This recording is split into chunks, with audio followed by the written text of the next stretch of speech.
Topo, Farmer Lanchi. Lubong ng bayan ni Princess ang Munchkin Donut. Hello guys, so ano ang inyong hindi pa itong ginagawa ko. Nag-start tayo January. Yung iba kasi nag-start kasi talaga fresh sa January, pero hindi naman kailangan talaga January mag-start ng mga plans nyo, mga things nyo sa buhay. Ano ba tawag doon? Resolution, di ba? Yung mga ganyan. Pero kasi, mas maganda nga naman. Kasi syempre, New Year, new, from the term new. So, maganda siya isabay. So, kung mapapanindigan, tuloy-tuloy yung kung ano man yung plano nyo sa buhay na gusto nyong simulan, na bagong gawin sa buhay, sana, sabay-sabay natin mapanindigan to na tuloy-tuloy siya hanggang hindi lang sa start hanggang sa matapos yung taon. Kaya good luck sa atin and fighting lang, kaya natin to. So yan lang, see you guys again tomorrow. Good night. Cake with Milo, hot cake with Milo merienda. Luto ni Princess, ha? Punta kaming bayan sa dentist ko. Tapos mag-SM kami. Mauna na muna ako sa bayan. SM po kami ni Princess.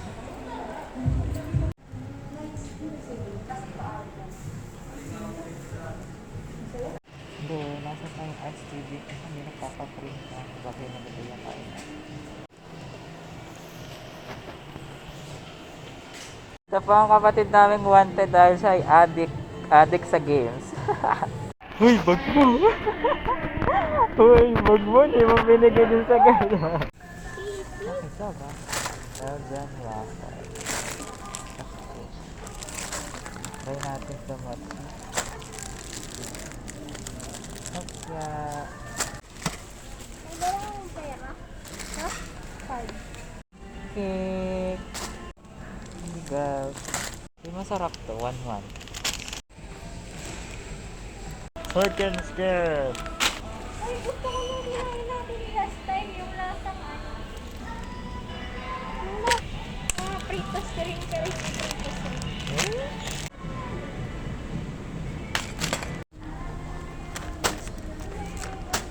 Bakit walang sour and cream? Baka sour.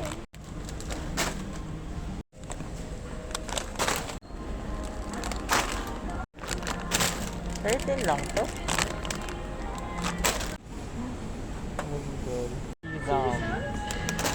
Jelly light. Black 3 in 1. Okay lang, ito. Sarap. Hello guys, yun na nga. Naloka ako kasi nagpunta kami SM, di ba? Pumili kami ng coffee. Pinabili kasi kami ng coffee ng mga kailangan dito sa bahay, mga foods nila.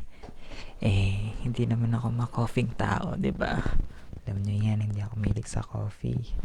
So, ang nangyayari, nahihirapan ako sa pagbili. May lista naman ako, pero para kasi pare-pareha sila. May 3-in-1, may original, may cappuccino, merong basta, yun yung mga pinabili sa akin. Medyo namindang lang ako kasi hindi nga ako makaping tao. Tapos, ayun, habang nag-grocery ako, si kuya naman ang umorder ng Mang Inasal.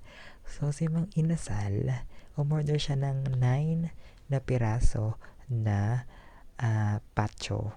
Kasi walang paa, gusto nung iba paa, so pacho lang. And then, tapos na kami mamili, tapos na rin siya mag-order. So, umuwi na kami.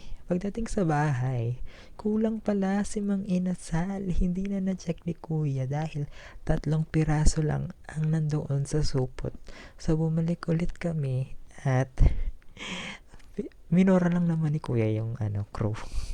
Sabi niya, PI ka, nakauwi na ako eh. Yung resibo niyo walang total, walang amount ng total, ganyan. Ginanon daw niya agad yun yung bungad. So, hindi na resback anong tawag dun? Naka-reply si ate girl. Kasi minura agad siya ni kuya.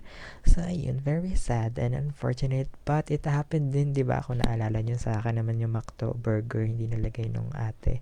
Sa bayan pa yun, kami sa SM lang, mas malapit lang. So, ayun, lagi nyo i-check yung mga binibili nyo, ha? Para hindi na kayo matulad sa amin. Kasi, sayang naman ang inyong travel. Buti na malapit kami and may sasakyan. Paano kung katulad noon malayo, diba? So, yun, always check what you buy. So, yun lamang po for today. And hindi ako ngayon, video kay daily kasi dapat aabot ako ng hanggang level 95 sa Dragoness. Hindi naman ako umabot hanggang level 27 lang ako kasi ginagawa ko yung side quest. Ayoko kasing may maiwan na side quest. Pero kung tinapos ko yung main quest lang, siguro level 40 na ako. So, ayun, hindi rin ako umabot. So, bukas naman, Ragnarok naman yung aking kailangan mapalevel kasi hanggang Friday na lang yung times 3. So, yun. Wala akong daily okay today. So, pero gagawa ko bukas. Kailangan ko nagawa kasi madidelay. And ang daily vlog ko nung August pa. Kailangan ko na rin matapos. So many things I need to do. So, yeah, that's it for today. See you guys again tomorrow. Good night. Bye. You guys see?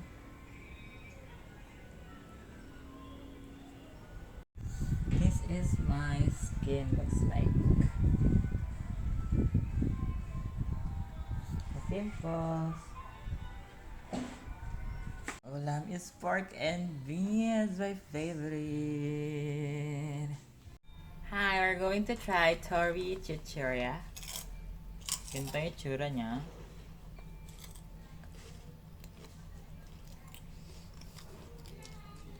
Oo nga, lasang Fritos rin. Crunchy.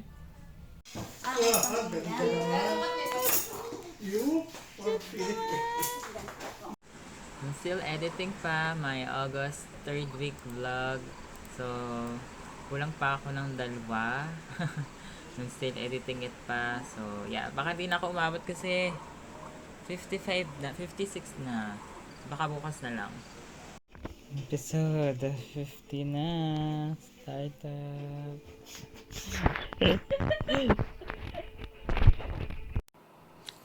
Hello guys. So, yung pinapanood namin na startup, ano kasi siya, nag-start siya as business, para na iba yun.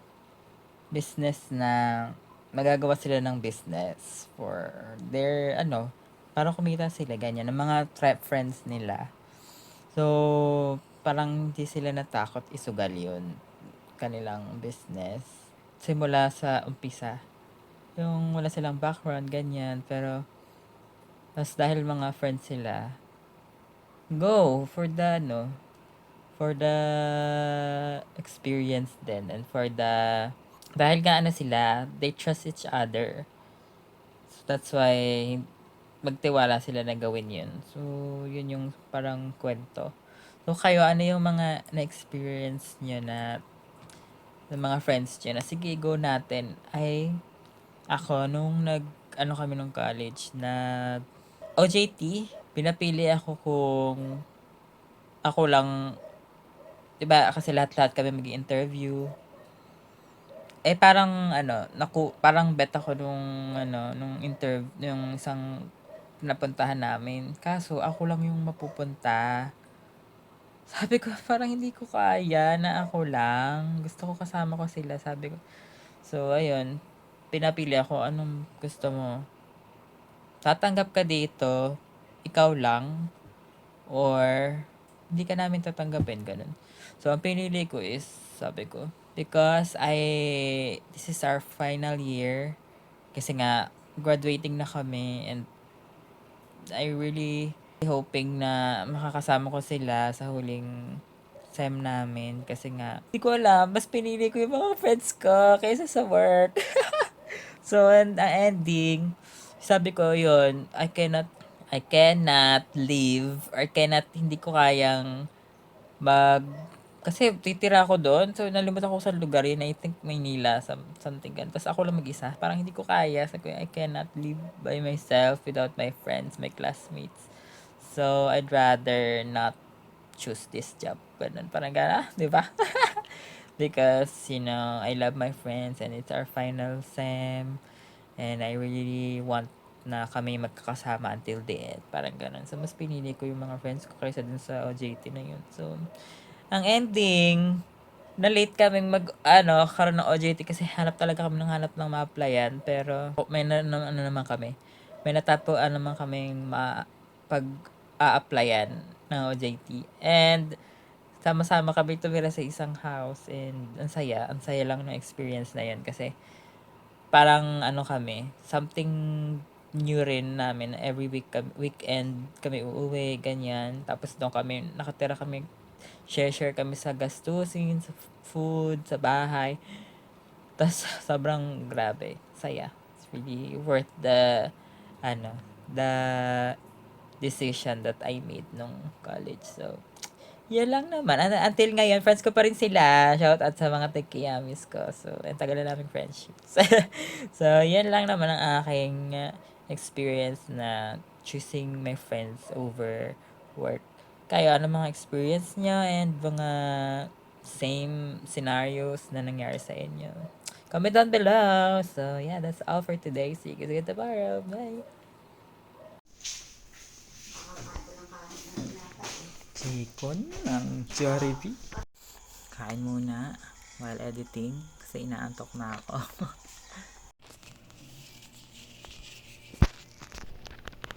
Dessert kayo dyan. Buko salad. Anyone. Last episode na! Sino ka? Team ano ka? Namdasan? Jeep yung ako. Ang jeep yan! So, hello! Pag-usapan ulit natin yung startup. So, pwede pala yun. Di ba kasi it's about parang college friend or parang ngayon lang, recently lang sila nag-meet up dahil sa work. Tapos, dalawa kasi yung leading man niya. Tapos yung isa namang leading man niya is childhood friend niya na tinulungan siya dati nung bata pa. Mas boto ako dun sa childhood friend. Kaso hindi yun ang naging ending. Spoiler! Spoiler alert, hindi yun ang naging ending. Kaya parang hindi ko masyado bet yung ending. Pero, pwede pala yun, no? Kasi parang, matagal na kayang friends. Pero, friends lang kayo. And then, mag-meet up ulit kayo or there's something connection na mangyayari. Tapos, pwedeng maungkat yun, mabago, and then maging kayo, and then maging mag-asawa kayo, ganyan. Meron kasi ako kakilala ganyan. Magka-OJT sila nung college. Hindi naman naging sila nung OJT, friends lang sila, tropa-tropa. And then, nag-graduate na sila. Ito si Guy, nagkaroon ng ibang jowa. Hindi nila ka-OJT. Na-meet niya sa work. Tapos, 8 years na sila, tapos nag-break. After nun, parang nagkaroon ulit ng connection si OJT friends. Tapos naging sila.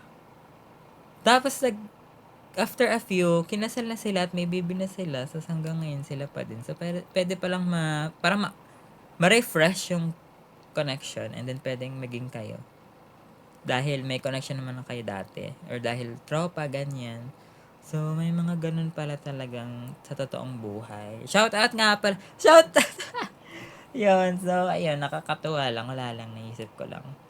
Baka yung hinahanap nyong partner is nakamit nyo na pala.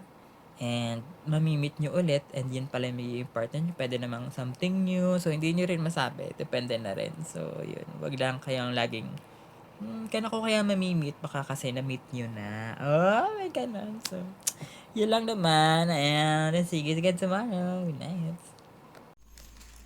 Ano to? Kaya hindi ko talaga tinanggal para hindi siya Kasi pag ginano mo, baka makontaminate. Cheesecake. Dessert. Jollibee. Jollibee. Vida ang zara. Hello guys! So, nakakatawa tong filter na titinan nyo ha. Oh, naging na akong cartoon or 3D or Disney? Disney character. Kamukha ko. Sino kamukha ko? I think Aladdin. Look like Aladdin. So, ayan. Ganito tayo mag-vlog today. Kahit naka-side view. Hala, nakakatakot sila yung ako. So, ayan. Hindi ako nakapag ano ngayon, daily yoki. Kasi naglaro ako ng PUBG kasi 2 rank na lang. Nandun ako sa pinaka-tuktok. So, pag nandun ka sa matatapos na kayong season. Matatapos na kasi yung season ngayon. So, hanggang January 19 yata or 18. So, dahil 15 ngayon, ilang araw na lang.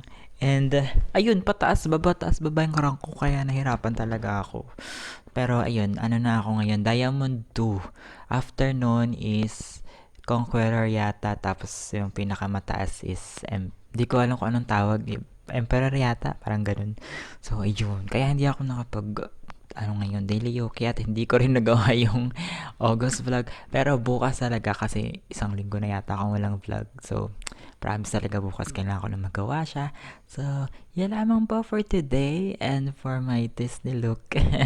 That's it. We'll see you guys again tomorrow. By the way, kung gusto niyo malaman kung anong app to, is Snow. Snow po siya. So, yes. Bye! Hmm? Ako, Crutch. Nakakuha ako ng card. Hunterfly. 15M din yan. Pambenta. Fish, laing, mangga. Hello guys! So dahil napag-uusap pa natin ng mga childhood memories, no? Dahil sa startup. Meron din ako dati mga friends nung childhood kasi ang pinaka-friends ko talaga ngayon, high school friends. So hanggang ngayon high school and college friends. Hanggang ngayon friends ko pa din sila. BFFs. So, meron din ba kayo nung elementary na super close kayo as in lagi kayo naglalaro, ganyan? Pagdating ng high school, nagkaroon ng section kasi dati nung elementary wala kami section. So, pagdating ng high school, nagkaroon ng section, nagkahiwa-hiwalay na. Tapos sila magkakaklase pa din, ikaw naiwan. So, ako yun. Naiwan ako. So, napunta sila sa mataas na section. And then, ako, nalipat ako sa iba-ibang section, hindi dun sa star section, di ba? Kumbaga may ganun. So, hindi ko na sila naging friends. Hindi naman ibig sabihin na hindi ko na friends. Pag nakikita ko pa rin, syempre, ano pa din, hello, hi, ganun. Pero syempre, iba na yung closeness nila. So, parang, nagkaroon ako ng bagong friends. And then, yun na yung mga friends ko ngayon. So, may ganun din ba kayo mga friends? Tapos, nakakatawa kasi yung mga friends ko yun na yun nung elementary. Pagdating ng college, nakaklase ko sila kasi nagpalit ako ng course and then magkaklase pa rin sila. Kakatuwa. So, sobrang tagal na nilang friends since elementary. Grabe. Hanggang college. Hanggang graduate sila ng college. And then, yung mga tropa ko naman ng high school, magkakaklase rin kami nung elementary pero magkakaiba kami ng group of friends. So, nung high school kami naging super close kasi nga naging magkaklase kami sa isang section. First year lang. After nun, second year, third year, fourth year, hanggang ngayon, kahit hindi kami magkakaklase ng second and third year, nung fourth year, doon lang ulit kami naging magkaklase lahat. Hanggang ngayon, super close pa rin kami. Tapos, wala lang, ngayon lang, nagkaroon din pa kayo ng ganong scenario na super close kayo dati, biglang nalipat, ngayon, naiba na, or naano ka na, yung parang, hindi ka na belong. Hindi naman belong, pero parang, iba na kasi yung closeness nila at naka newfound friends ka na, yung bago, and then, nalipat ka na sa ibang group of friends, circle of friends. Nagkaroon din ba kayo ng ganang experience? Comment down below, mga experience nyo ng mga bata. So, yan lamang po for today. See you again tomorrow. Nilaga ang buhay.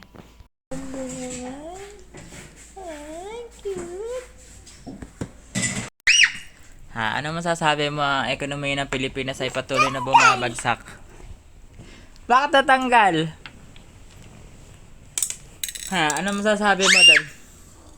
Ano masasabi mo kay Donald Trump at siya ay Ano masasabi mo kay yung namatay na babae sa hotel? Wala na. Ba't siya namatay? Hindi. Ano masasabi mo? Dahil ang India ay nag-i-snow sa India. Hindi. Ano masasabi mo dahil tapos na ang startup at ang final episode hindi sila nagkatuloy ni Haji Pyong? Hadi no? Kakain na spaghetti at Jollibee. Diagnostics? Hello guys! So ayan, ang kagawa na ako ng Daily Yogi. 2 video. Dapat yung pangalawang song ko is First Love by Utada Hikaru. Kaso sobrang ganda niya. Gusto ko siyang gawing official cover sa aking YouTube. So that's gonna be on February kasi diba Hearts month. So ayan. So ang kinover ko today is Hollow by Tori Kelly and ano nga ba yung nauna? Kelly Clarkson. Ay, paras pala Kelly yung ginanta ko Kelly Clarkson, My Life Would Suck Without You. So, panoorin niyo po yan sa Star Maker. Nasa Facebook page ko ang mga links. So, yes, that's it for today. Hindi ako nakapagpa-level. Wala na akong oras. So, hanggang 140 lang ako. Pero nakuha ko naman yung mga items na gusto kong makuha. Kasi hanggang bukas na lang yung event. So, yes, that's it. I'm gonna see you guys again tomorrow. Bye-bye! Nakuha na po na ng result. Ito yung papabunot ko. Parang hindi siya safe na pang COVID.